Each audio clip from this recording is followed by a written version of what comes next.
Om Sadashiva Samarambam Shankaracharya Madhyamam Asmadacharya Paryantam Vande Guru Paramparam Ishvaro Guratmeti Murtibeda Vibhagini Vyomavda Vyaktadehaya Dakshinamutaye Namaha Sarva Vedanta Siddhanta Gocharam Tamagocharam Govindam Paramanandam Satguru Pranatosh Maha Om Shanti Shanti Shanti. Bem-vindos a mais um encontro do livro O Yoga do Amor, que são os comentários de James Schwartz em cima dos sutras devocionais de Narada.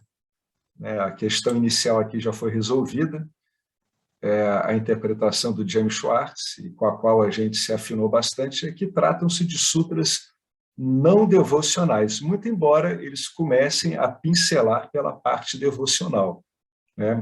Haja vista que as pessoas que lidam com esses sutras, em geral, estão nesse limiar. Estão no limiar da parte, a parte devocional dual que elas conhecem, eu aqui, Deus lá. E a parte devocional não dual, que é o que está atraindo elas, inclusive que é o que atraiu para o Vedanta. Então, aos pouquinhos, o que vai sendo demonstrado aqui é que, uma vez que a coisa fica clara, verifica-se que ocorre também a devoção não dual. E aí o estudante ele fica bastante gratificado e perplexo ao notar que o pano de fundo era sempre devocional, que é um pouco esdrúxulo para a cultura ocidental, que a gente vive, que é uma cultura que ela valoriza muito o ego individual. Outras culturas, como as orientais, elas valorizam mais o ego coletivo. Mas são sempre egos. Então, o ocidental ele fica muito surpreso quando ele vê isso.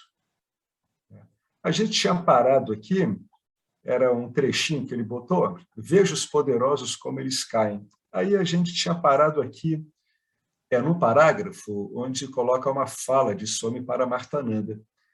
Existem, no fundo, quando a gente está falando do incognoscível, que é, inclusive, Ishvara. Ishvara é inconcebível para uma mente analítica que tenta objetivar coisas. Então, a gente sempre tenta usar aproximações, metáforas. Cada metáfora corresponde, muitas vezes, a um aspecto funcional, a uma dúvida, a uma impressão coletiva muito arraigada, ou então uma impressão individual muito comum, que é o medo de Deus. Outras vezes o que afinal de contas, é Deus e eu. Evidentemente, as atribuições de Ishvara são bem diferentes da do Jiva. Ishvara é aquilo que se refere em várias escrituras. Ele é onisciente, ele é onipotente, ele é onipresente. Então, Ishvara ele se situa, vamos dizer assim, entre aspas, na dimensão espaço-temporal, e nas suas múltiplas dimensões. Por isso que a gente diz aqui, então, esse é aquele que é onisciente, onipotente e onipresente. O Jiva, ele não tem como isso ocorrer com ele, porque ele usa um sistema de conhecimento chamado corpo sutil, que é tipo um programa, com várias funções, que não tem nada a ver com onisciência, onipotência e onipresença. Mas, finalmente, com a identificação com Ishvara, através da essência mais profunda, que é o ser, realmente o Jiva pode dizer que ele está em qualquer lugar do planeta, ele está em qualquer lugar do universo. Mas é claro que não tentando atribuir a si as funções de Ishvara, que isso configura uma clássica usurpação, claramente falsa, de algumas pessoas que querem realizar aquele sonho último da entidade egóica, que é ser Ishvara, ser Deus. Por isso que tantos seres humanos escorregam no quiabo invariavelmente ao longo de milênios com essa história completamente sem sentido, para mostrar como é que Maya é eficaz. A história é sem sentido e ao longo dos tempos a gente vê a mesma coisa ocorrendo. Poucos seres humanos que entram nessa história mostram a lucidez de Alexandre o Grande na hora da sua morte. É um grande conquistador que, quando prestes a morrer, ele falou para os generais dele que realmente ele estava saindo de lá sem nada. Ele disse, eu cheguei aqui nessa vida sem nada, e a despeito de todas essas conquistas todas, né, ele acabou morrendo doente na Índia, diante de uma expansão ali do exército macedônio, frente aos reinos dos rajás da época, e ali mesmo ele teve uma doença tropical e ele morreu. Então, ele reconheceu isso, é um dos poucos poderosos que acaba reconhecendo que chega sem nada, faz um monte de coisa, conquista um monte de gente, e no final das contas acaba entendendo que está saindo do jeito que chegou. Ou seja, nada daquilo era dele, é isso que ele quis dizer. Eu achei que era meu, mas não é. Eu achei que os povos conquistados eram meus, mas não são. Então, raras vezes ocorre isso. Então, vamos ver o que... Então, a analogia que some para Martananda é entre o zelador e o dono. O dono tem responsabilidades diante de um determinado objeto, por exemplo, o imóvel. O zelador ele tem responsabilidades, mas não a nível do dono. O zelador ele cuida, ele tem atribuições conferidas pelo dono.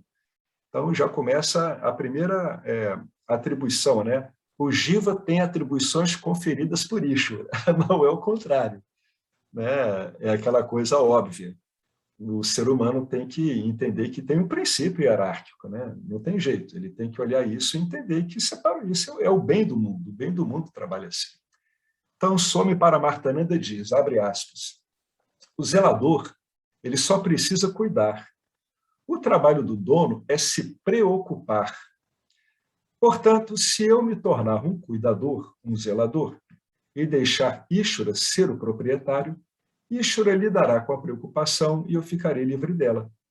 Toda vez que a preocupação me afeta, significa que eu esqueci meu status de cuidador e estou reivindicando ser o proprietário. Eu estou querendo ser um jivão. Eu estou querendo ser Ishvara. Então, nas minhas projeções, eu imagino Ishvara como uma espécie de Big Jiva, cheio de vontade, cheio de oscilações. A propriedade está sujeita a impostos e será invariavelmente tributada. Ou seja, se você... Ele está querendo dizer o seguinte aqui, vamos aqui um pouco por etapas, que essa metáfora é muito boa. Olha, o zelador ele só cuida. O dono é aquele que tem sob seu comando o zelador. E já o dono, ele se preocupa, porque ele tem que adquirir o bem, ele tem que manter o bem, ele tem que incrementar o bem. O zelador não pode fazer nada que não esteja no escopo e no interesse do dono. Senão o dono fica insatisfeito e acaba despedindo o zelador e arrumando um outro cuidador.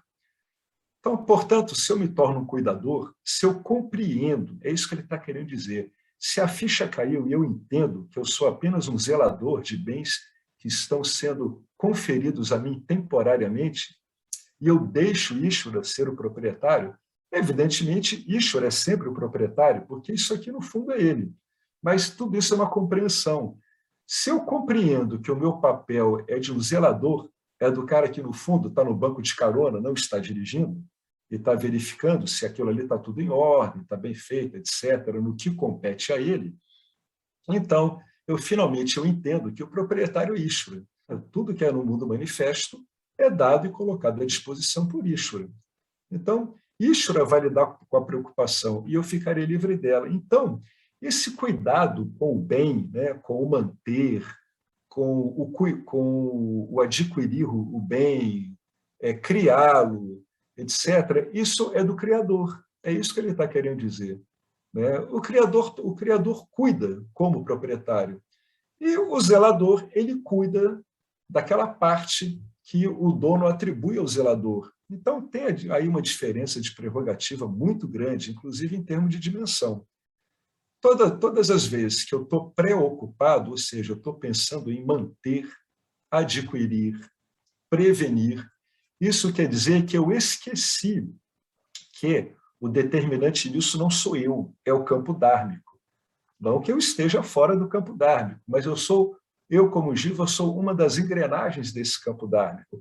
E é por isso que eu sou uma das engrenagens que posso ter a função de zelar pelo que me cabe, porque eu tenho uma capacidade de compreensão, que também é dada pelo próprio Ishvara, né? Cujo principal sistema aí para tomar as decisões seria a capacidade de discernimento ou a capacidade de discriminação, discriminar o que está de acordo com a escritura, com o ensinamento, e separar isso do que não está.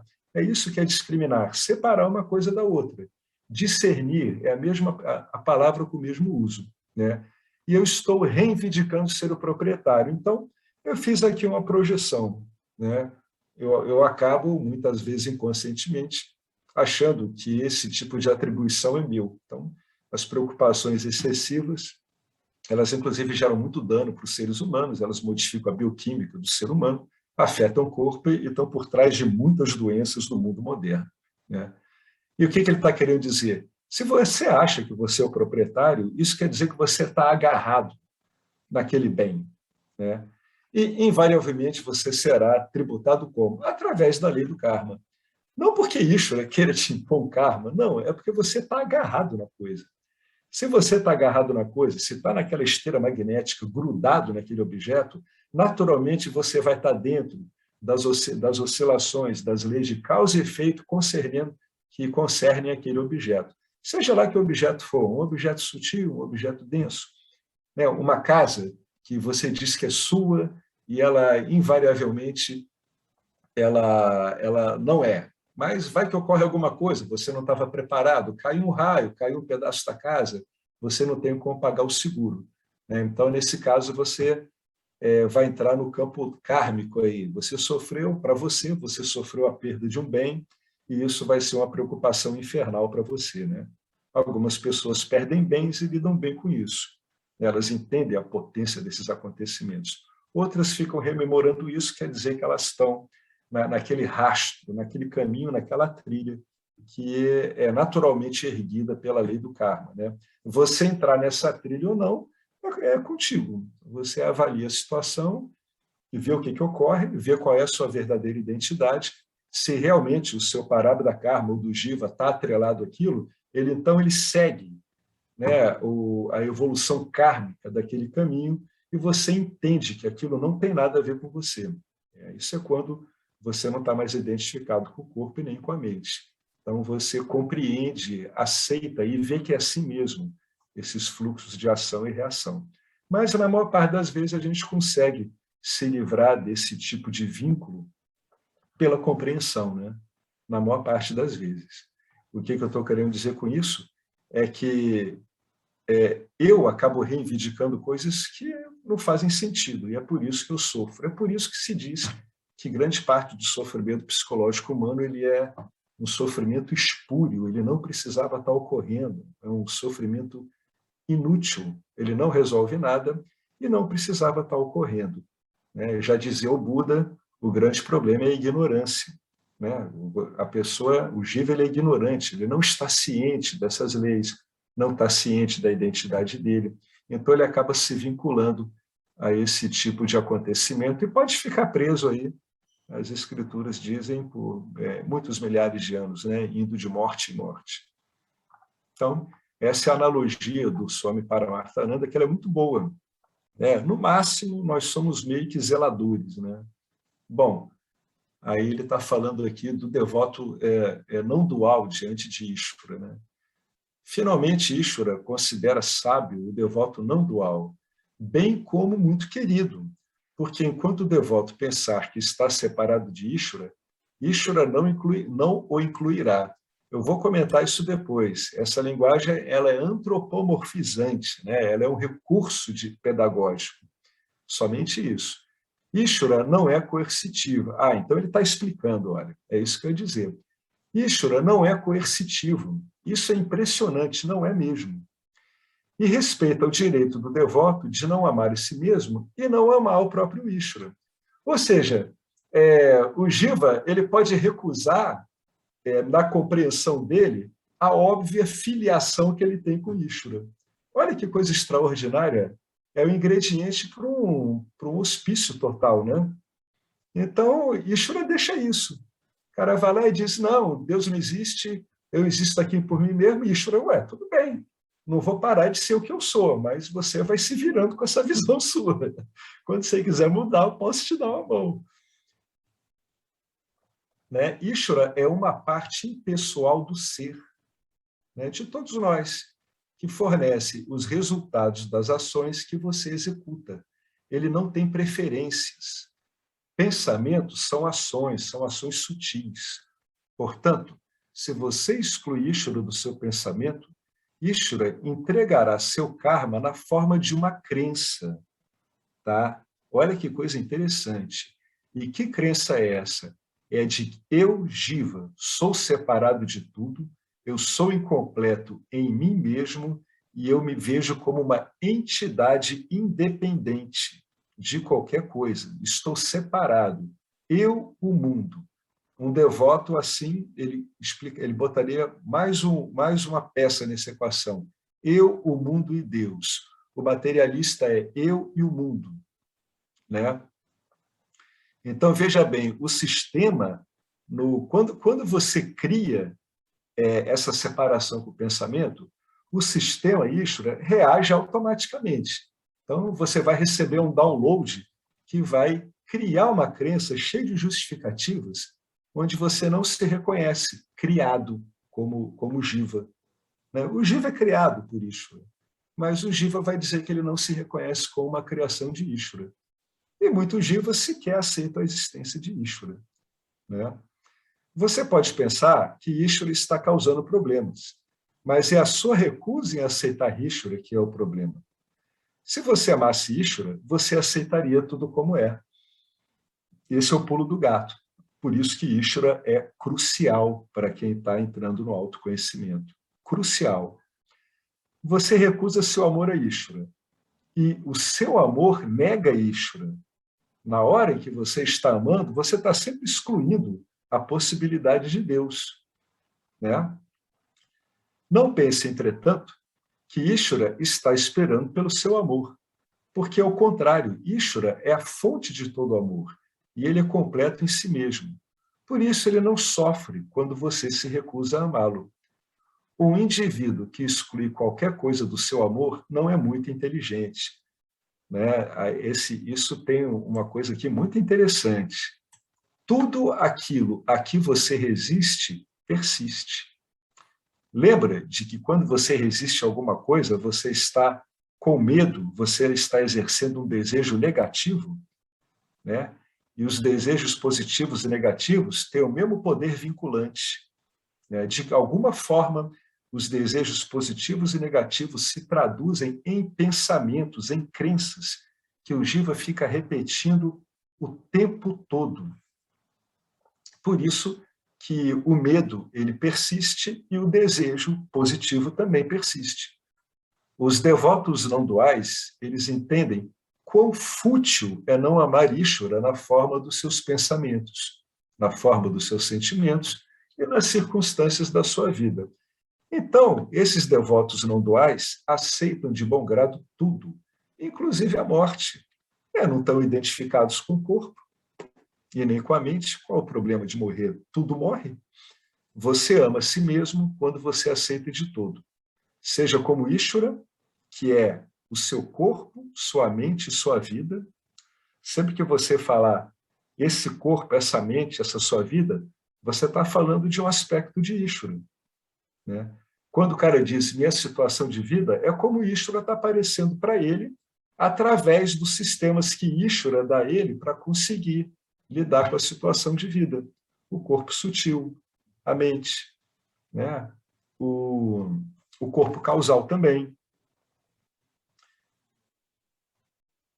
Então, você ama a si mesmo quando se aceita de todo. Né? Você não exclui nada. Seja como Ishvara, que seu corpo, sua mente, sua vida, seja como a pessoa que você foi condicionado a pensar que é. Bom, tem duas consequências aí. Eu vou falar e depois eu vou abrir para quem quiser comentar. A primeira é aquela frase ali, ó, um indivíduo que exclui qualquer coisa do seu amor não é muito inteligente. Por quê? Porque, em verdade, o indivíduo ele é a expressão de um amor que é ele mesmo. Né? E a gente vê isso quando a gente acabou concluindo mais acima que, na manifestação, nós somos devoção, nós somos amor em movimento, nós somos amor direcionado a coisas. Então, se eu estou excluindo alguma coisa do meu amor, isso não é muito inteligente, isso não é uma boa compreensão, porque eu estou achando que aquela coisa que eu excluí me traz problemas, né? Ela não me dá amor. Não, é o contrário. Então, quando você exclui alguma coisa do seu amor, você está tentando amputar uma coisa que não tem como ser retirada de você, que é o amor pleno, que é o amor no fundo por tudo. Lembre-se que você é devoção em movimento, né? Você é amor em movimento. Devoção é amor em movimento. Então, um devoto não dual, ele não tem como excluir por pura compreensão e pelo modo como a coisa bate nele. Ele compreende que aquilo ali tudo é ele também. Então, se você exclui, você agora vai ter que criar um mecanismo de exclusão. Isso quer dizer que você criou uma projeção, mais uma. Como se não bastasse todas que você já tem, você agora acaba de criar mais um problema. Olha como é que os problemas surgem, muitas vezes de modo subreptício. A pessoa não nota, mas ela está criando um problema que não havia. Esse é o sofrimento humano. O indivíduo que exclui qualquer coisa do seu amor não é muito inteligente, né? É uma prova de ignorância. Por quê? Primeiro, quando você exclui algo do seu amor, é porque você está achando que essa coisa pode influenciar o seu amor. Então, isso é uma ignorância acerca de quê? Da sua própria natureza. Quando a sua própria natureza fica claro, e fica claro que ela é simplesmente uma devoção não dual, ela é uma devoção que jorra do amor que você é, então por que é que você vai tentar fazer essa coisa impossível, que é tapar o sol com a peneira e excluir algo que você já sabe que está lá? Muitas pessoas passam muito tempo da vida delas assim, né? É muito ingrato isso. Isso não dá certo, não tem como funcionar. Por isso que ele está dizendo que não é muito inteligente. No fundo, tentar excluir qualquer coisa do seu amor ocorre quando o jiva se vê como uma entidade separada. Essa entidade separada, ela pode ser uma entidade física, o que seria o materialista, ou uma alma, né? Uma alma separada, uma alma que não reconhece a identidade dela como um todo. Algumas escolas não ortodoxas do Vedanta apregoam isso, né? Que você tem uma grande dualidade o tempo todo, tá? Então, naturalmente, essas escolas não têm alternativa senão criar doutrinas onde algumas coisas são excluídas e outras são incluídas. Mas a gente não passa por esse tipo de formatação, né? Por isso que não é muito inteligente isso. É uma manifestação de ignorância da sua real natureza e do papel e o seu papel no campo dármico, né? Tudo a que você resiste persiste.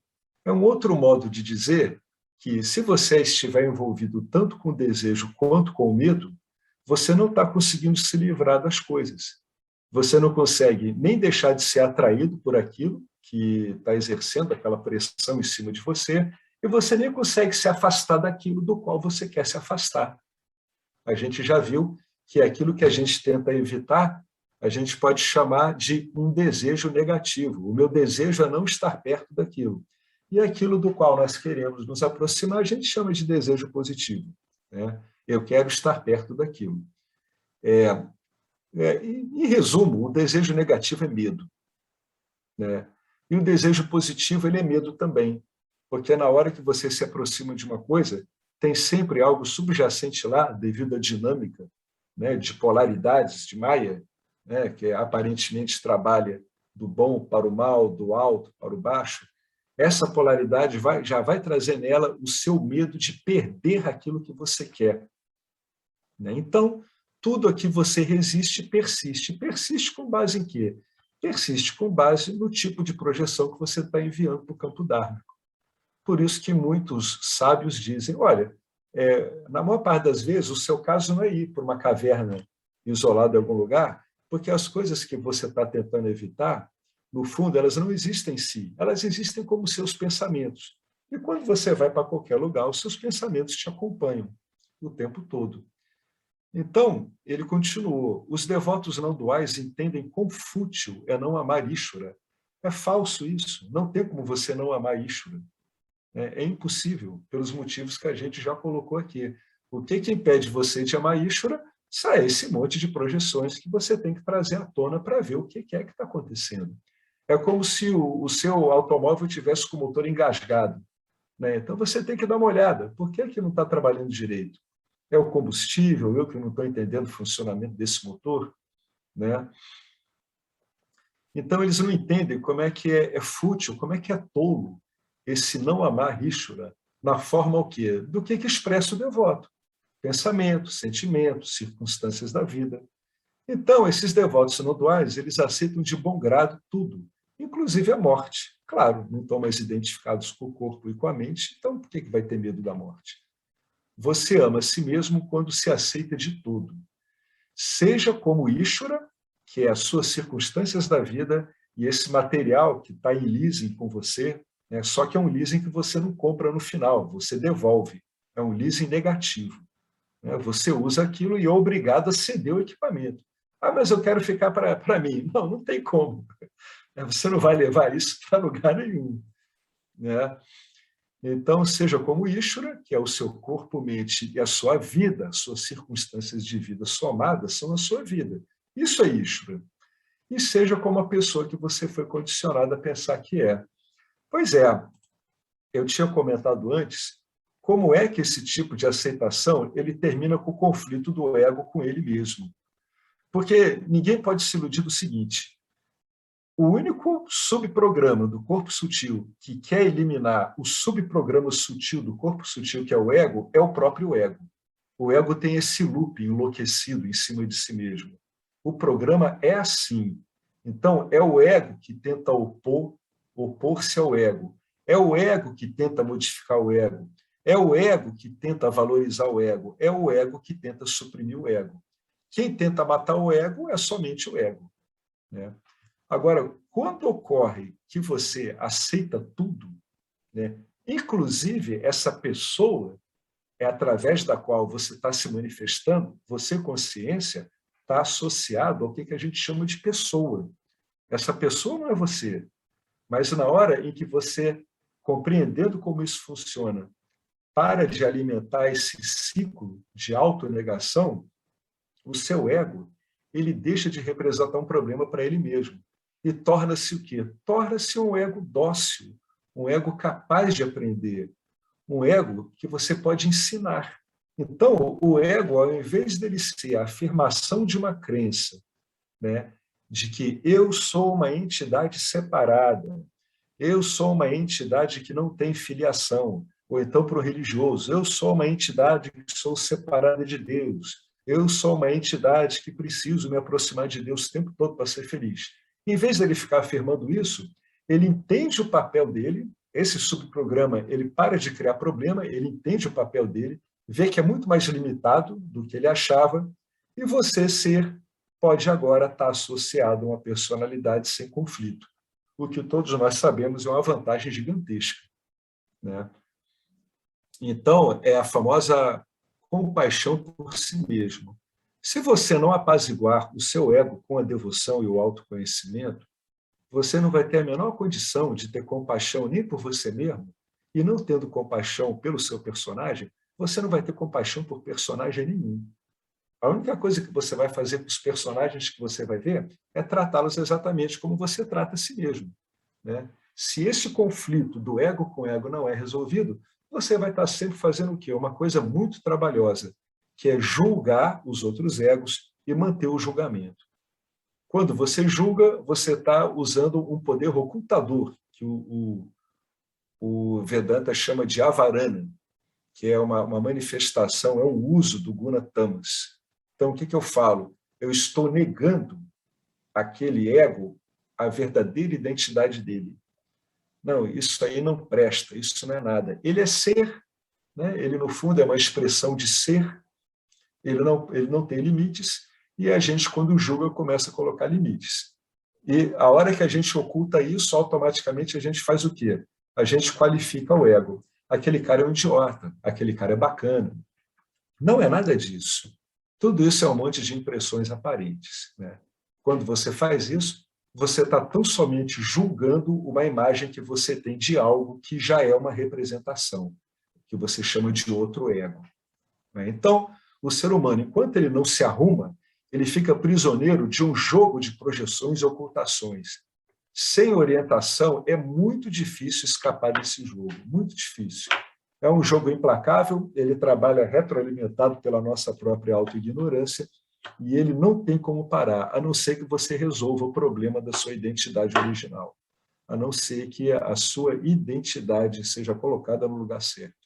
Eu sou ser, sou existência, consciência ilimitada, inqualificável, sem limites. Né?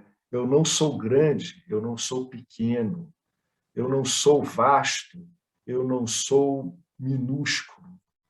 Qualquer atribuição do ser, mesmo dizer que ele é ilimitado, já é uma limitação.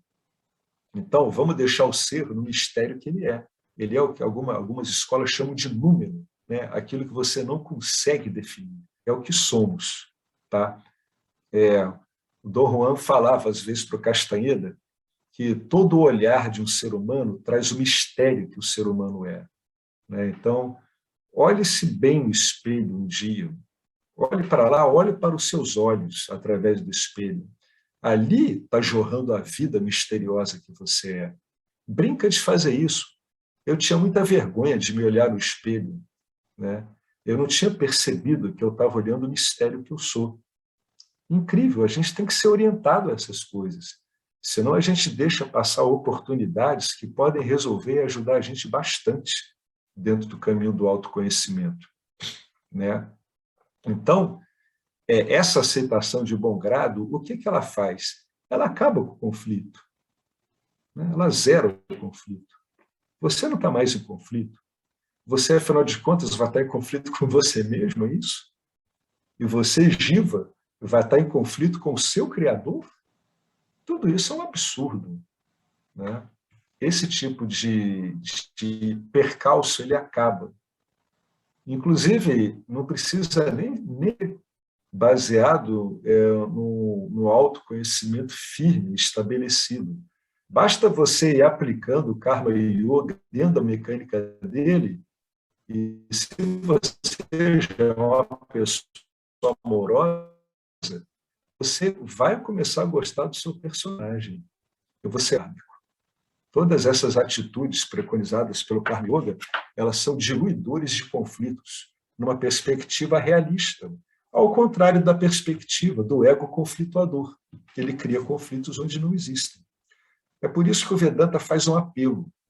Para que o sistema funcione, esse conhecimento funcione, qual é o modo que você tem de aproveitar melhor esse manancial de conhecimento e de atitudes adequadas?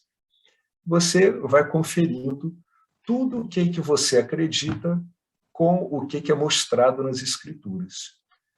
Aquilo que está em discrepância com as escrituras, a gente já falou isso várias vezes, você deixa de lado. Não é para você destruir a sua projeção, não. Você não vai destruir a sua projeção esganando ela. A sua projeção não será destruída. Quando ela for confrontada com o conhecimento, ela vai secar por falta de alimentação. Você não vai estar fazendo aquele ciclo. Né? Você recebe uma projeção, você emite uma projeção para o campo dármico, a gente brinca, a gente diz que você faz um upload e o campo dármico desce um download baseado naquilo para você. Esse ciclo é que o conhecimento vai cortando. Por isso que alguns dizem, a mente, alguns ciclos espirituais, eles fazem um comentário, eles chamam tudo isso de mente, né? De um modo indiscriminado. Eles acabam dizendo, a mente morre de inanição. Né? Então, as projeções suas inadequadas frente ao ensinamento, elas vão perdendo força, porque você não alimenta mais elas. E por que você não alimenta mais elas? Porque você está aplicando o método. E o método diz que você não vai mais usar, pelo menos até você ver se funciona, as suas projeções. Você vai usar o sistema projetivo do Vedanta. O Vedanta é um sistema de projeção. O Vedanta só funciona onde há ignorância. Ele não é a verdade em si, a verdade é não dual, ela é incapaz de ser expressa. Só que o Vedanta ele traz uma correção tremenda na sua percepção, ele torna a sua percepção mais acurada e o uso da sua mente muito mais inteligente e adequado. Então, dentro da projeção do mundo que é, o Vedanta é um mapa, ele é um mapa mental muito mais adequado do que as projeções que a gente tem. Esse é o apelo do ensino, né? Para que isso renda, você vai investigando, vai comparando o que você está habituado a pensar com o que o ensino propõe e você troca e usa por um bom tempo, né? Isso é um método, por isso que ele é completo, é um método. Então, para você aproveitar um método, como é que a gente faz? A gente aprende a usar o método, né? Vamos fazer uma analogia aqui, né? Que toda analogia é pobre, mas serve. Eu vou e compro um celular muito diferente dos que eu estava acostumado a usar, né? O que eu tenho que fazer? Eu tenho que pegar o manual desse celular e ver pelo menos as coisas fundamentais dele, para eu não me complicar e botar a culpa no celular, que na verdade é um problema de uma certa falta de vontade minha de ver como é que aquela nova máquina funciona, né? Algumas pessoas que saem do Android e vão para o Macintosh notam isso, né? Que muitas funções do Android sequer existem. Eu não preciso se preocupar com algumas coisas. Então tem essa coisa, sempre tem que estar olhando isso. Você compara um com o outro. O que é seu, que não está de acordo com o ensino, você abre uma caixinha e deixa lá, né? Depois disso, o James escreve uma coisa muito interessante. Se isso não ocorrer, se não houver uma aceitação de bom grado de tudo, bom grado não quer dizer que o indivíduo está feliz o tempo todo, né? Por exemplo, a pessoa gosta muito de um amigo dele, né? Um devoto não dó gosta muito de amigo. Esse amigo falece no acidente. Ele aceita de bom grado aquele sofrimento, porque o sofrimento vai ocorrer, a dor vai ocorrer. Mas ele aceita de bom grado, ele não existe a essas perdas, né? Ele é vivido. Quando o luto é bem vivido, ele cumpre essa função. Ele é uma perda em algo assimilável. A pessoa não fica perdida numa recusa que às vezes dura a vida toda e algumas escrituras dizem que pode durar por muitas gerações. Caso contrário, você vai ser atormentado pelo medo. Você vai estar sempre querendo evitar coisas. Por isso que a gente falou lá em cima que o efeito disso é medo, né? O que é um desejo negativo? É medo. Você está tentando tirar da existência uma coisa que está na existência. É claro que você vai fracassar. E qual é o custo desse fracasso? É medo. Você vai ficar medroso, vai ter muito medo. Inclusive de Deus. Eu já tive muito medo de Deus. Eu via Deus como um monstro energético, comendo tudo, né? Um monstro, um Frankenstein de energia. Essas construções, elas podem ocorrer à beça. Você pode tentar representar Deus de várias formas, inclusive como um monstro, né? Então você vai ser atormentado pelo medo se você não investigar com cuidado e não entender, mesmo através do Karma Yoga, a sua posição adequada diante do campo dármico e entender que você é também parte do campo dármico. Você é uma das modulações do campo dármico. Tem um livro muito bonito chamado O Curso em Milagres, que ele chama isso de restabelecimento da filiação, né? Onde a entidade que se achava separada, ela se percebe como cria dessa divindade criadora do mundo, né? No Vedanta a gente vê essa divindade criadora do mundo, Ishvara, como o princípio inteligente desse mundo e o princípio material, né? Ele produz o mundo a partir dele mesmo, através do seu grande espelho refletor chamado Maya. Então, o que o Taittiriya, o Upanishad diz? Até mesmo um pouco de diferença é fonte de medo. Sempre que você quiser afastar alguma coisa, né, tentar eliminar alguma coisa, se abstrair completamente daquilo, você vai estar sempre com medo te acompanhando, como uma sombra. Na primeira oportunidade do campo dármico disso se intensificar, ele se densifica. Não porque o campo dármico quer te sacanear, não. É um programa, né? Deus é impessoal. através dessa impessoalidade, ele está tentando te mostrar como é que você está funcionando. Então, os percalços desse campo dármico, nesse momento, são fundamentais para o indivíduo mapear ele mesmo e ver o que está nele que está contra o ensinamento. E fazer o teste, trocar. Troca e vê o efeito que dá. Né? O Katha Upanishad diz: quem vê divisão ou dualidade irá de morte para a morte. Por que vai de morte para a morte? Porque quem vê divisão ou dualidade está se identificando com aquilo que é perecível. Aqueles que se identificam com o que é perecível trafegam, né, conforme as escrituras, de uma existência após a outra. Uma existência após a outra. Até que uma hora fique claro que isso tudo é um mundo aparente. Enquanto isso, usa-se essa linguagem também, né? Ele irá de morte para a morte. Então, aqui também está querendo dizer que a morte não é o fim de nada, né? Se a morte é o fim de nada, muitas pessoas resolveriam seus problemas. O problema não é você saber que você é eterno, cara. É o que você vai fazer com essa eternidade. Esse aí que é o problema, né? Esse que é o rolo. Ah, minha eternidade. A sua eternidade é óbvia. O que você vai fazer com ela? Vai ficar feito um biruta pulando de morte aparente em morte aparente, carregando um sofrimento enorme, enquanto a vida está te chamando através da própria vida? Toda essa criação, esses oceanos, animais, sol, galáxias, é em direção aos separados que ocorre esse apelo de um sol nascente, como se ele dissesse assim: você é imaterial, vem para cá, vamos brincar de fazer outra coisa, né? Parar de ficar brincando com os próprios problemas que você está criando, vamos brincar de outras coisas agora. Vamos brincar de criar de verdade. Né? É um convite muito elegante, muito bonito. Só que para a maior parte dos seres humanos é um delírio, né? É uma pena. Não é um delírio, é um convite que ocorre o tempo todo, a cada instante. Depende de como a gente vê. Né? Alguém quer comentar algo sobre esse... Oh, eu quero, Alex. Oi, diga. Eu queria, na verdade, uma ajuda aqui na investigação. A gente está aqui no grupo, eu estou no grupo, né, há algum tempo.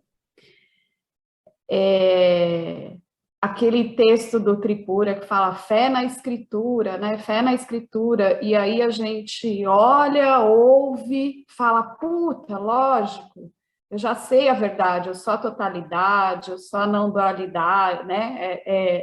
Só existe a não dualidade, eu sou o ser, enfim. Mas aí a minha investigação, o que eu ganho ainda em reforçar essa mentira quando eu conto para mim que eu sou separada?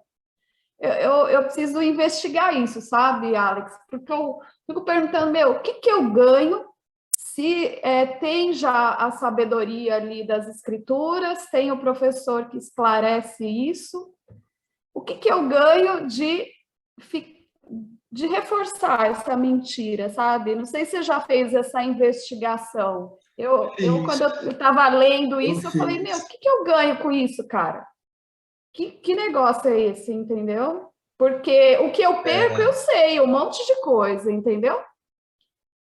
E aí, para a gente se apegar a alguma coisa, é algum amor que eu tenho, né? Por isso. Então, que amor é esse que faz eu reforçar a mentira da separação, sabe? Da dualidade. Você sabe o que você ganha? Você ganha um prazer mental fugaz. Explica mais. Você ganha um prazer mental, um prazer de pensamento. Quem é que tem muito prazer de pensamento? Filósofos. Gente que gosta de pensar. Dá prazer, dá gosto. A pessoa se sente bem. Se você olhar bem, pensamentos que você gosta te dão um frisson. E os que você não gosta te dão coisa chata, eu estou pensando isso. Porque seria muito simples, um pensamento único acabaria com todos os outros pensamentos, seria isso? Aí eu não ficaria nesse prazer de investigar? Não é que os pensamentos acabam ou não. O que você percebe é que os pensamentos eles são impessoais. Você não é a única pessoa que sente esse prazer mental com isso, né? Eu sinto também. Toda vez que eu fico falando de política, eu sinto prazer mental. Cada vez diminui menos, quer dizer, cada vez diminui mais, vai reduzindo. Mas eu noto que dá uma satisfação mental. No fundo, no fundo, no fundo, tem um bom aspecto aí que vale a pena investigar. Todos esses pensamentos com os quais a gente se compraz, porque no fundo a gente está se comprazendo com um pensamento desse. A gente tem que compreender isso. No fundo, todos esses pensamentos com os quais a gente se compraz, pensamentos que reforçam a dualidade, eles são pensamentos baseados numa necessidade de se firmar como uma entidade independente. Então, eu acho que você está passando uma coisa que eu passo também nesse sentido, que é você está trabalhando com inércia, com uma inércia muito poderosa. Então, você tem que lidar com muita paciência. O fato dessa coisa parecer assim tão incrível, confusa e envolvente é o reconhecimento de que o sistema de operação Maia ele é muito eficaz, né? Porque realmente ele vai dar uma gratificação para a sua mente, né? Vai lhe agradar. Quer ver uma outra gratificação dessa?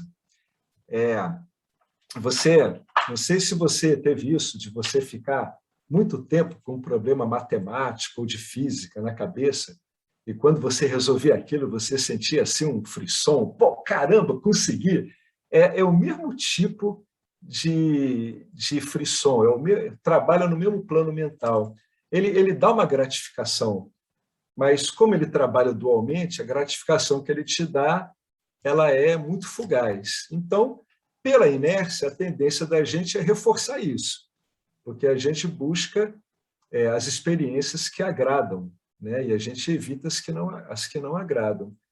Então, para mim, você está diante de um ciclo de estímulo mental que dá prazer mesmo. Ele afirma a individualidade.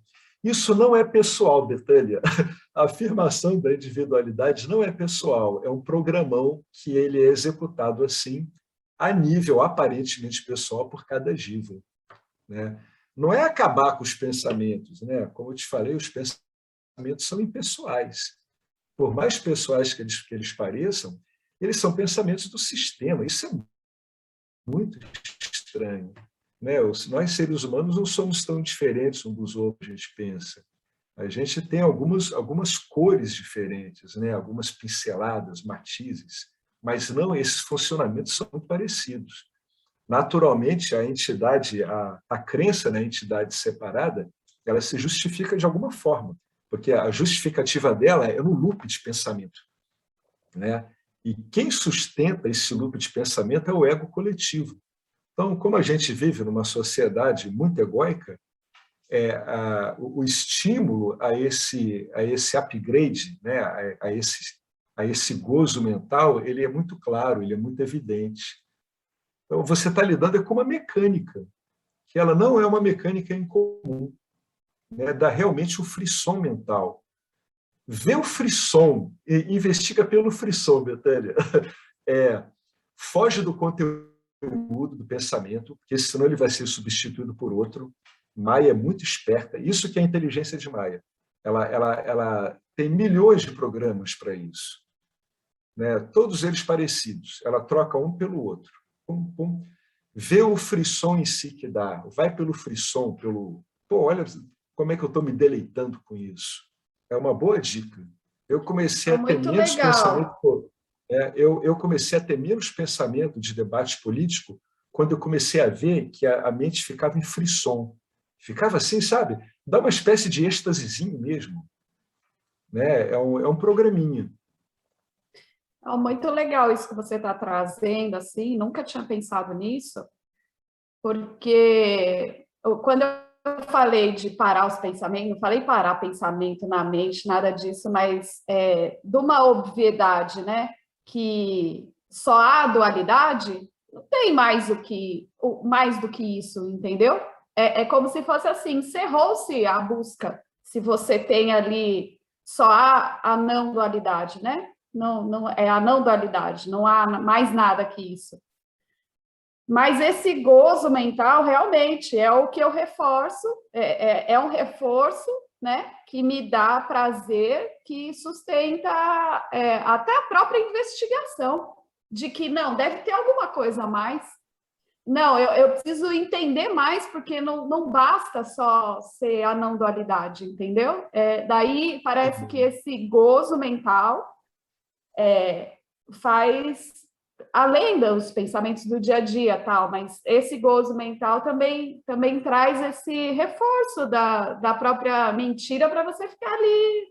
Vou tentar encontrar mais coisa, quero entender melhor. Entender Sim, com melhor não, certeza. tá óbvio. Uma coisa assim, não sei. Com certeza. Todas as vezes que... Eu demorei muito tempo para entender isso, porque eu me perdi nas sucessivas projeções, né? Que é um erro comum, a gente cai nelas. Pô, a gente está lidando com um sistema que é muito mais inteligente que a gente, mas muito, infinitamente mais.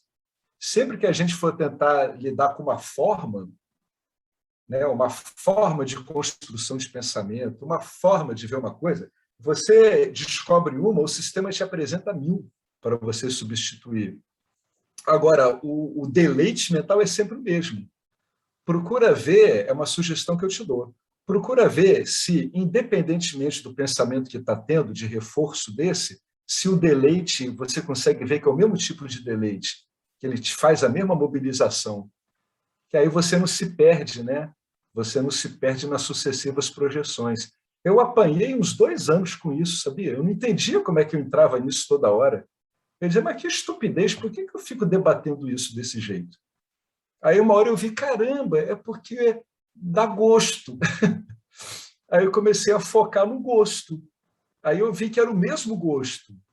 Não importa qual o pensamento que eu tinha em política, em história, no debate com alguém, é o mesmo gosto. Na hora que eu destilava aquilo tudo, eu encontrava a mesma cachaça, né? A mesma coisa, igualzinha, né? Você tirava aquele monte de forma, aquele monte de argumento, tinha a mesma pinguinha lá, aquela gotinha deliciosa, a mesma coisa. Até fiquei pensando aqui que caiu uma ficha, até por isso que eu gosto de falar, né? Porque esse gozo, né, de tipo, prazer com o meu próprio pensamento, né? Isso. O sistema de projeção do ego, ele se deleita muito com o que ele fala, porque isso reforça a individualidade dele. O ego a gente pode traduzir ele assim, ele é uma crença que reforça a autosseparação que ele se impõe. E como isso é válido, ele tem que valorar isso de algum jeito, né? Então, ele dá valor através disso. Tanto que as estruturas egóicas mais firmes, elas têm sempre muita história de vida, que elas contam para elas todas as vezes. A história pode ser um desastre, pode ser um horror, mas a pessoa vai lá e conta. Você já viu aquelas pessoas que encontram numa fila, sei lá, numa fila de vacinação, numa fila de banco, e diz assim, olha, pô, estou com uma úlcera no estômago. Aí a outra, nossa, nem te digo, tive uma trombose, caí no chão, passei 4 dias internado no hospital. Não importa, não importa o conteúdo, porque qualquer conteúdo pode ser usado. Agora, o funcionamento é o mesmo. Ambas estão se regozijando com uma visão de uma entidade separada, que está em luta, que está se afirmando como autônoma diante de um mundo que ela tem que superar. Isso é o principal mecanismo que essas projeções se repetem. É desse jeito. É muito hábil. O sistema é muito hábil, é muito bem feito. A tendência da gente é ficar eternamente nele. Ainda bem que Ishura quebrou o galho, disse, não, peraí, reconheço que fiz uma coisa muito barra pesada. Vocês estão apanhando demais, toma uma instrução aí, quem quiser sair mesmo, consegue. Né? Porque é muito envolvente. Né? A dica é essa, procura ver o frisson. Você vai ver que ele é o mesmo, você vai achar graça. Sabe por quê? Porque é bom mesmo. Esse é o problema. Não dá para você tentar transformar esse frisson numa coisa negativa, dizer que coisa boba, não. É porque é bom. Você vai olhar e dizer, pô, não é que é bom mesmo? Mas a hora que você fizer isso, você vai fazer o quê? Você vai objetivar esse frisson, entendeu? O Exato, que é? vou fazer igual eu fiz com os outros objetos, né? Agora que você É, está. É só um objeto, né? É mesmo exatamente. esse frisson. É Não uma, é, é não é a, uma... não é a fonte final do meu prazer, porque Não, parece ser, porque. E agora faz todo sentido, porque os objetos sutis realmente são que me trazem gozo hoje em dia, né? Não mais outros que me traziam antes. É você legal está isso. você tá ficando com o intelecto muito refinado.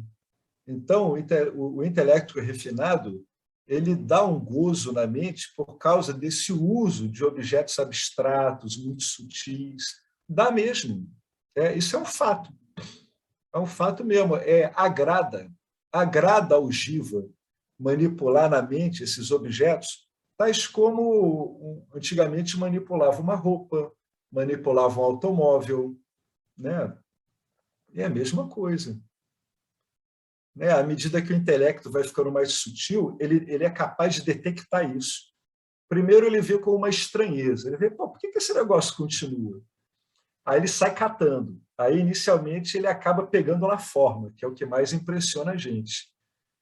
Aí depois ele vê que não, que ali também tem um mecanismo funcionando, que não é de forma, é de deleite. É como se você tivesse devotada a isso. E é mesmo.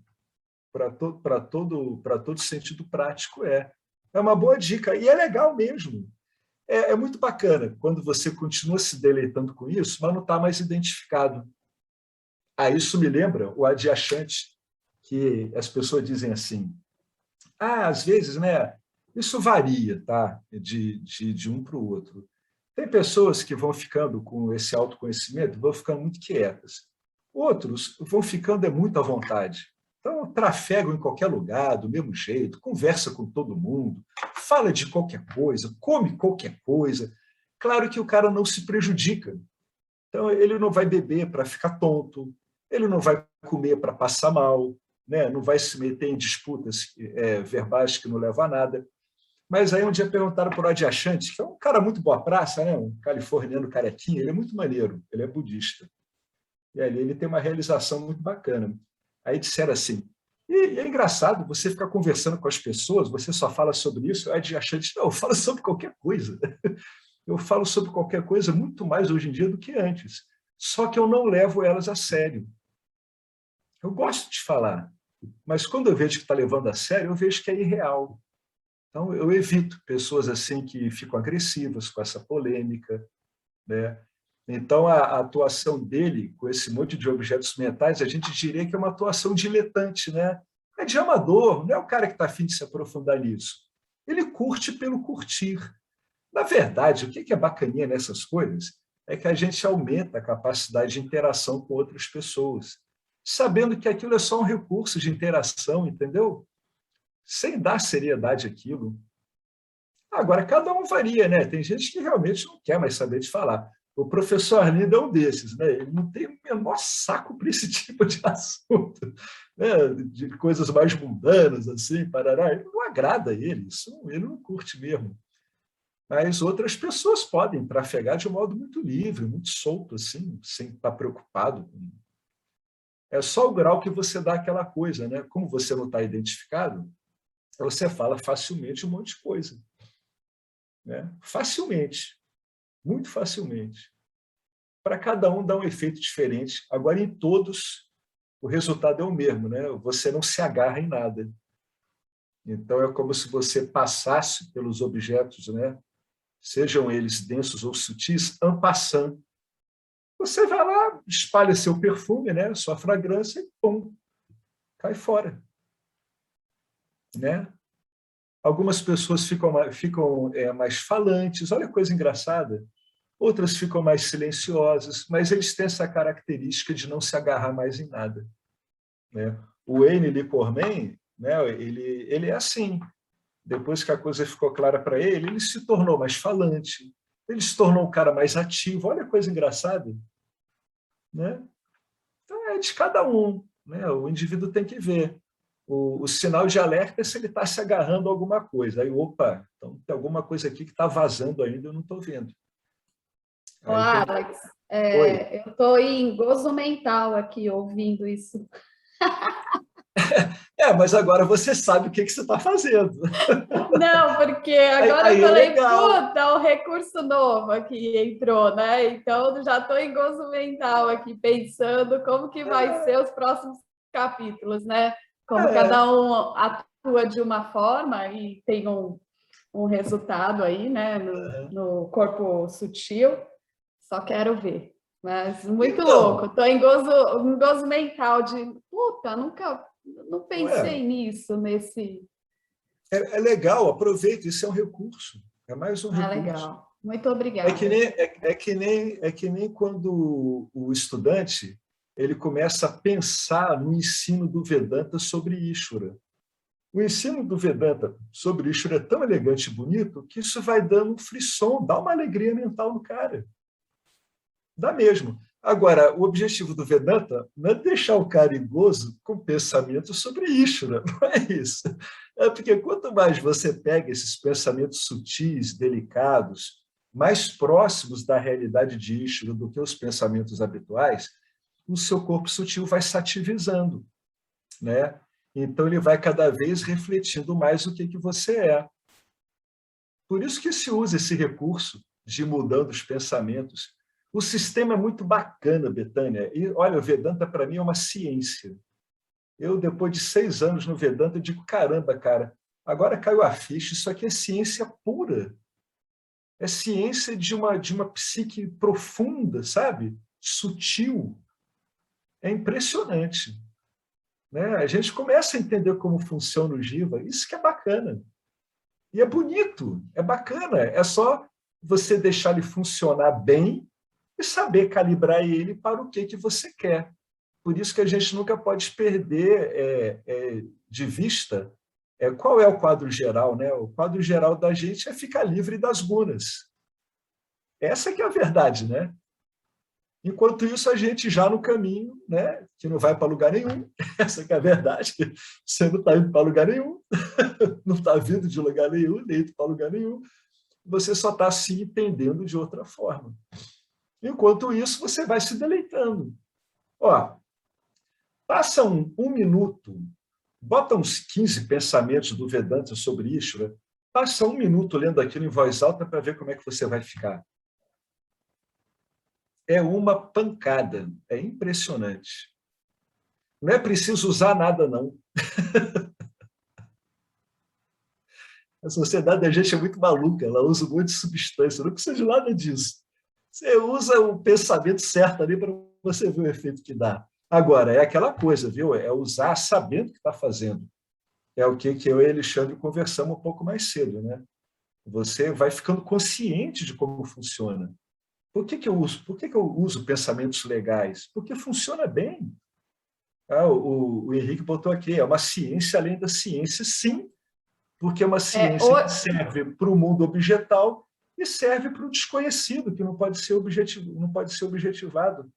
hoje, a hora que eu estava lendo, porque eu acabei imprimindo esse segundo capítulo, que para mim é um gozo também ler o papel em vez de computador, vamos dizer assim, porque eu rabisco, eu prefiro 1000 vezes. Aí estava lendo. Aí me parei nessa frase aqui, ó.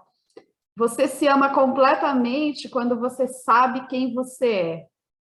Eu falei, eu não quero mais nenhuma frase, eu acho que eu vou ler umas 10 vezes essa frase em voz alta, né?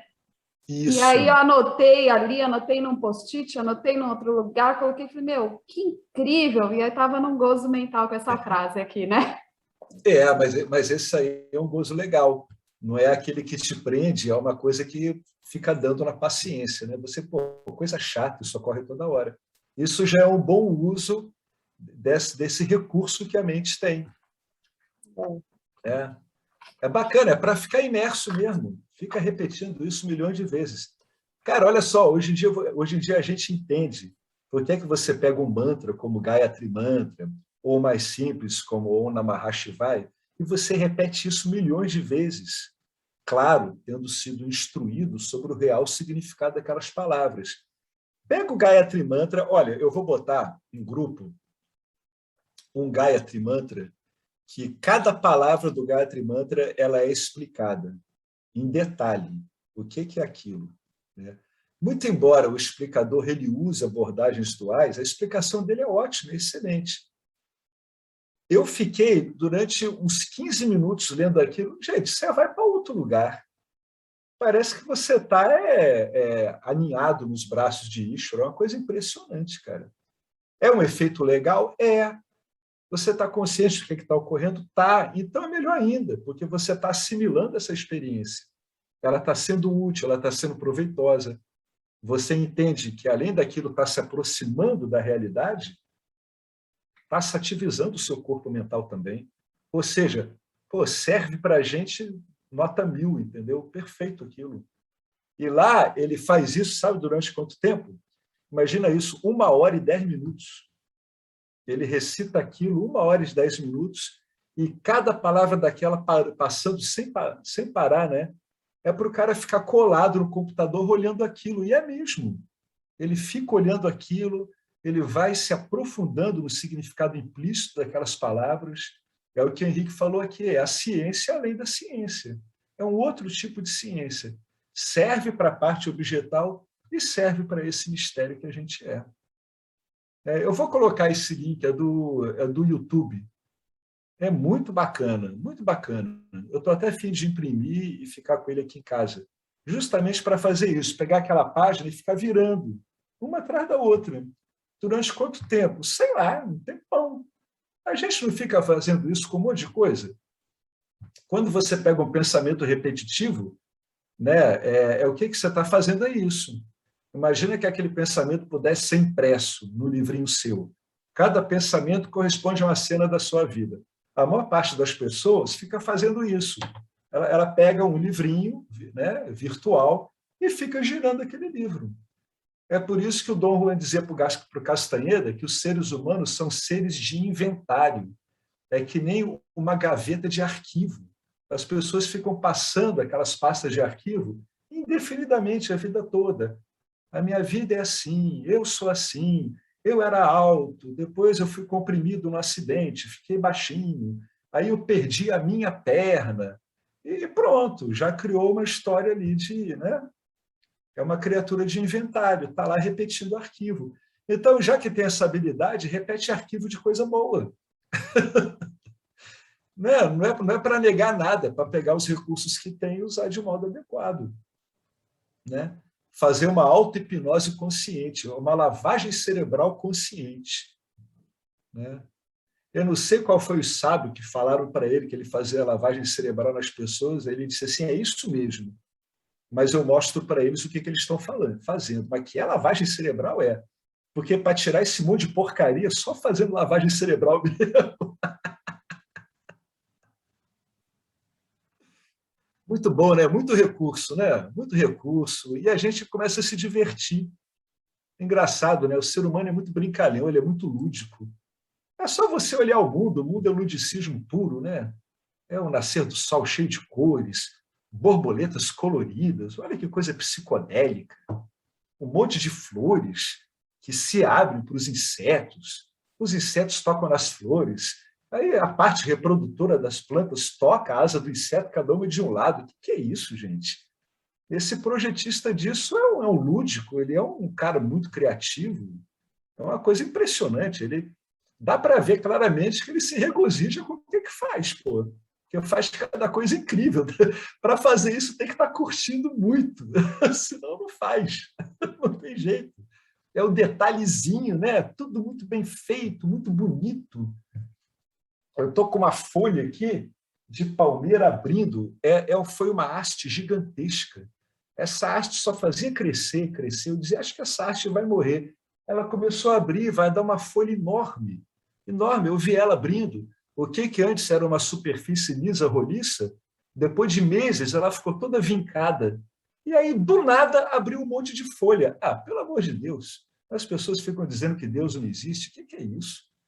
Tem que estar muito fora do juízo para falar uma coisa dessa. Um dia eu brinquei com um amigo meu que é filósofo. Eu falei, tá bom, meu amigo, então você vai me criar uma coisa dessa. Aí peguei uma folha para ele. Aí eu digo, não, é sacanagem te dar uma folha. Eu vou pegar uma folha seca. Se você conseguir criar uma folha seca, não é nem uma folha fazendo tudo isso que essa fala, não. Aí ele ficou zangado. Não dá para discutir com você. Eu falei, poxa, me desculpe, mas, pô, né, para a gente é uma coisa óbvia. As pessoas ficam debatendo aí do monte de loucura. Mérito de quem? Mérito de Maia. O sistema delusório é para valer, ele é bom para caramba. Se ele não for entendido e compreendido, ele engana a pessoa o tempo todo. Maia é uma coisa muito, muito bem bolada. É um poder inerente ao ser que é impressionante. Impressionante. Vamos continuar aqui um pouquinho. Alguém quer fazer mais um comentário? Hoje a gente está se divertindo aqui, né? Tá engraçado isso aqui. Está um encontro bem lúdico. Então, se alguém for falar alguma coisa, aí é só interromper. Fica à vontade. Bom. Nocividade das polêmicas estéreis. A nocividade das polêmicas estéreis, que são aquelas que incomodam, né? Você, pô, que sequência de pensamento chato esse. Aí que o cara vê que, na verdade, aquela sequência está ocorrendo porque, de alguma forma, ele está tendo um chance ali, né? E melhor é a gente se divertir com você tendo lido a última frase, quem vê divisão ou dualidade irá de morte para morte, né? E aí a gente está dando risada aqui. Vai de morte para morte. O cara não consegue resolver a verdadeira identidade dele. O que é que o sistema faz? O sistema, pô, aquele ali emperrou, o que é que eu vou fazer com ele? Porque o sistema é muito hábil e inteligente, né? Bom, esse aí não entendeu, mas para quem não entendeu, tem um monte de papel. Né? Deus é muito pragmático, cara. Tá, você quer continuar pensando assim, mas eu tenho um monte de papel para você. Lamento, mas o seu papel agora é esse. Né? Deus não se incomoda, cara. Deus não vê a gente como nós, Deus vê a gente como Ele. Pô, essa que é a diferença. Deus não vê separação. Quem vê separação somos nós. Para ele é ele mesmo ali que está enrolado com algum aspecto. Ele não dá a mínima. Tá? Pô, tem um monte de papel. Então, se não der certo, eu boto você para descer ali daqui a 4.000 anos que vai ter um papel top de linha para você. Você vai ver como é que vai ser legal. É como diz o Krishna para Arjuna, né? O Arjuna está impressionado com o papel dele. Né? Aí o Krishna tenta cortar ele de cara, porque o Krishna não está interessado naquilo. O Krishna está interessado que aquela batalha se resolva. Aí ele corta o Arjuna. Olha só, meu amigo, ninguém aqui vai morrer, ninguém mata ninguém, você nunca nasceu, você nunca vai morrer. E aí ele emperrou. Quando ele emperrou, aí o Krishna disse, pô, não, agora eu vou ter que ensinar ele. Pô, que pena, eu achei que ele ia passar por isso, mas não passou. Aí parou, levou o cara lá para o meio, deu uma baita de uma instrução que demorou horas. Né? Mas é sempre assim. Né? Para Deus é assim. Não tem nada disso. Ninguém nasce, ninguém morre. Não tem nada disso. Né? Mas quando a gente emperra, é porque o sistema é muito bom. Né? O sistema é tão bom que ele precisa de um mapa para você conseguir escapulir dele. Né?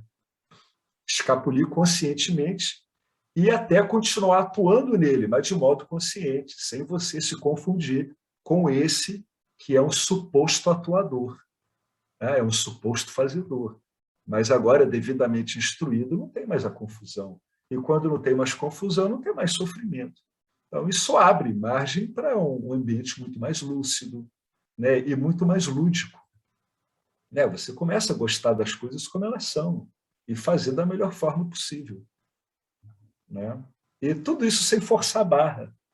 É natural, é muito mais natural, é muito mais simples. Bom, eu vou ler esse trechinho aqui, né, que é o verso 28. Aí o James botou aqui um subtítulo. Como eu realizo a devoção não dual? Como é que isso ocorre? Onde é que eu entro aí? Essa que é a pergunta que o Vedanta tem para o Jiva. O Vedanta é voltado para o Jiva. Então ele diz, a você, Jiva, o que lhe cabe para realizar a devoção não dual, sem esquecer do campo dármico, né? O que lhe cabe? Aí o Narada diz, no verso 28, né? Narada diz, abre aspas, alguns dizem que o conhecimento é o meio para desenvolver a devoção. Olha que coisa interessante. Parece que tem um pouco a ver com essa linhagem aqui do Shankaracharya. Olha que interessante. Mas o Narada é muito esperto, ele bota alguns dizem. O bom entendedor está dizendo o seguinte, que isso aqui não é uma regra total, né? Ele está dizendo alguns sábios. Alguns sábios dizem que o autoconhecimento é o único meio para a devoção não dual. Alguns, porque nós apenas podemos amar algo que conhecemos. Se eu lhe pedir para amar um Gagagubai, você precisa saber ao que estou me referindo, antes de poder oferecer o seu amor. Além disso, você deve sentir que vale a pena amar. Foi dito a uma mulher que ela só poderia amar o marido se o compreendesse, e a mulher respondeu, é precisamente porque eu conheço que eu não amo. O conhecimento pode levar ao amor ou pode levar ao tribunal. O amor tem dois requisitos. Você deve conhecer o objeto e saber que o objeto é digno de adoração, né? Então, essa é a conclusão aqui desse parágrafo, tá? Ele desenvolveu isso aqui tudo, ele disse assim, o amor tem dois requisitos. No caso da gente, a gente está no verso 28, tá? Onde a gente está dizendo que o conhecimento é um meio para desenvolver devoção. Sempre no contexto que está o verso, né? Que desdobrando esse verso, ocorre esse delineamento de compreensão. Então, por esse verso, o amor tem dois requisitos. Você tem que conhecer aquilo que você ama e você tem que ver se aquilo ali é digno do seu amor. Isso aí é a base dos relacionamentos duais.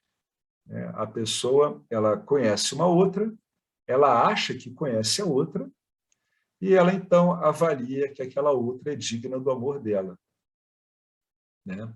Da mesma forma, o amor a Deus, seja dual ou não dual, não vai acontecer a menos que saibamos o que é Deus. Ironicamente, muitos questionam a existência de Deus, ainda que anseiem por amor. É como se estivessem questionando a si próprios, a sua própria natureza. A ciência não ajuda, porque a ciência que nós temos ela é objetal. E se ela é objetal, ela está lidando o quê? Com a nossa estrutura sensorial. Né? É uma ciência que está presa numa epistemologia sensorial.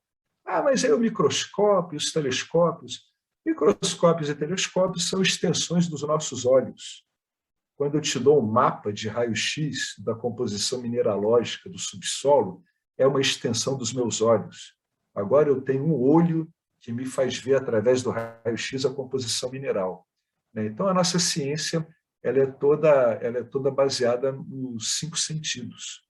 Por isso que ele está dizendo que ela não ajuda.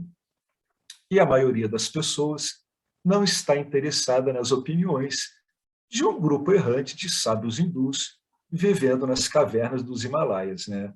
Vamos ser realistas, para a maior parte das pessoas, isso é uma cena bizarra, e o que estamos fazendo aqui também é bizarro para a grande maioria das pessoas. Né? A gente tem que ter uma visão realista, tem que saber inserir isso dentro do contexto, né, da sociedade onde as coisas vão ocorrendo.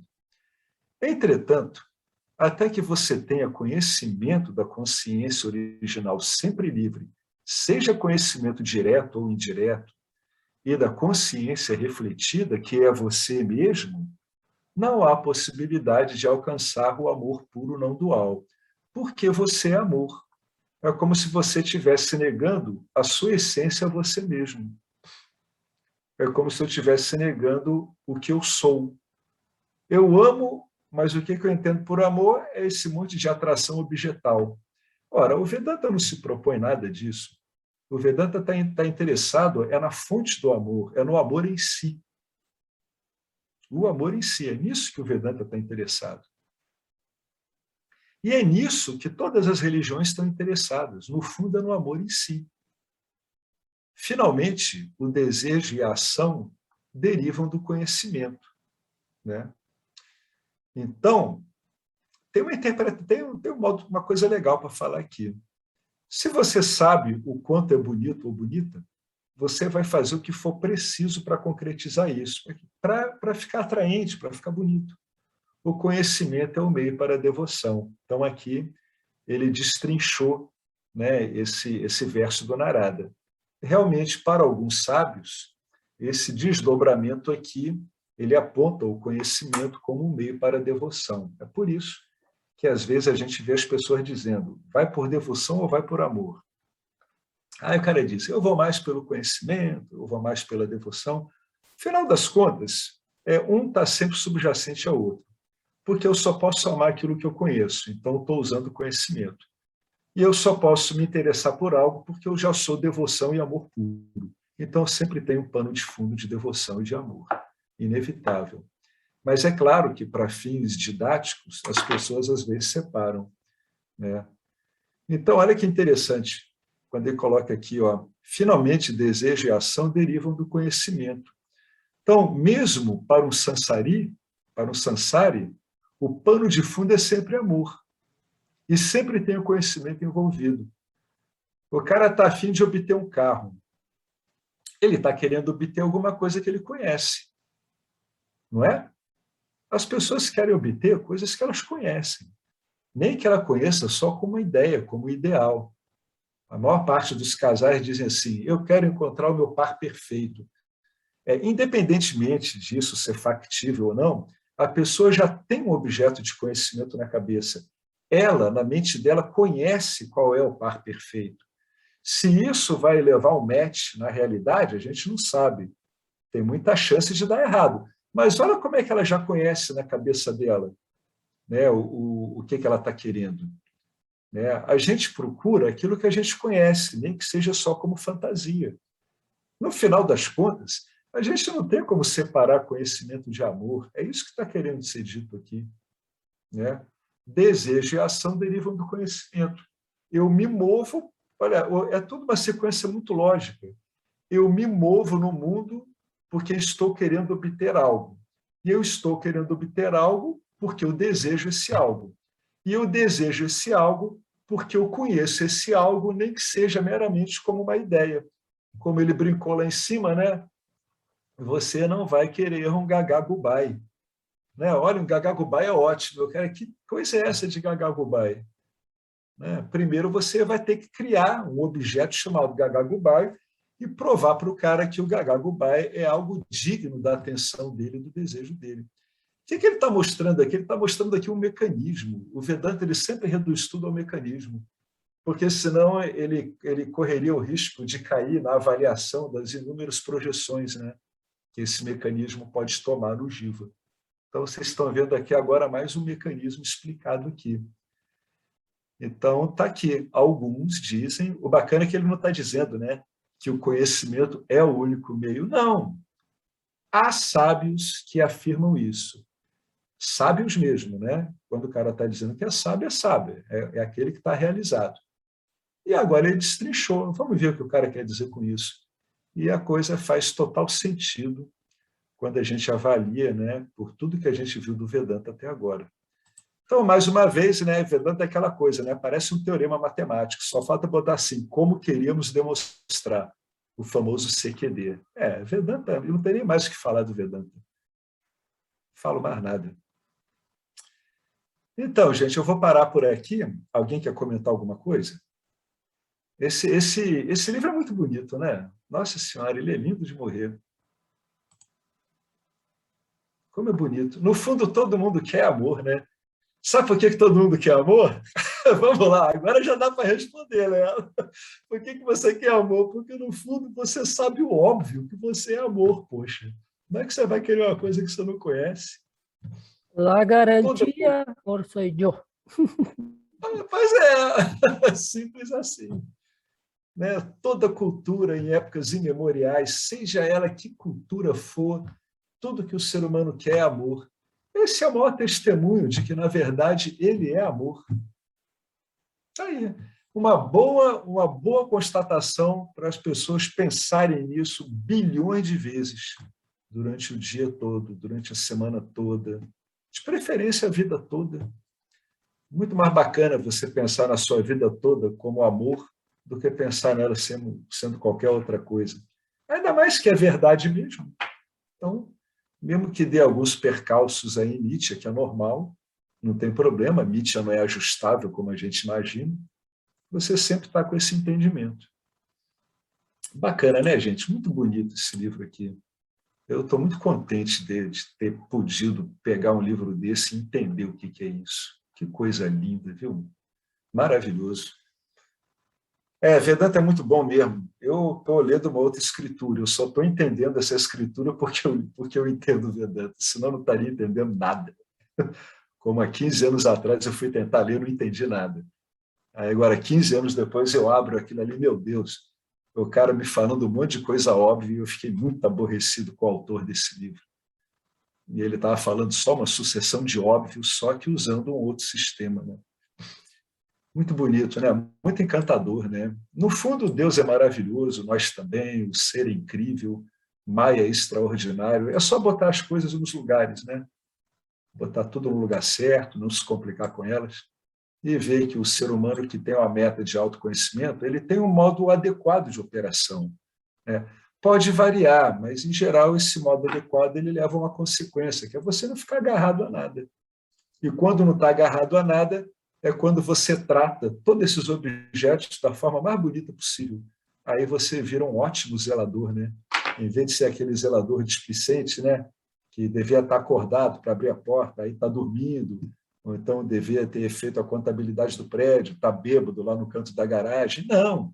Agora você faz a coisa certa. Você vai lá, faz a contabilidade, você toma conta da porta direitinho, fica contente, e entende que entre você, em última instância, e esse prédio que você administra, não tem diferença nenhuma. Finalmente você vai ver que o prédio é você, né? É muito bonito. É isso aí, gente. Uma enorme satisfação de encontrar com vocês de novo e da gente estar falando sobre isso. Muito bom mesmo. Então, vamos encerrar? Quando você quiser, Marcelo. Om Purnamada Purnamidam Purnamudachyate Purnasya Purnamadaya Purnameva Vasishyate. Om Shanti Shanti Shanti. Gratidão a Ishvara, gratidão ao Vedanta, toda essa linhagem maravilhosa de professores e alunos. Gratidão a nós, gratidão ao nosso querido professor Arlindo. Lembrando sempre que aqueles que puderem e acharem por bem doar, são muito bem-vindas essas pessoas. E os que acharem por bem não doar, também são igualmente bem-vindos. Tá ótimo, gente. Tudo de bom. Até a próxima.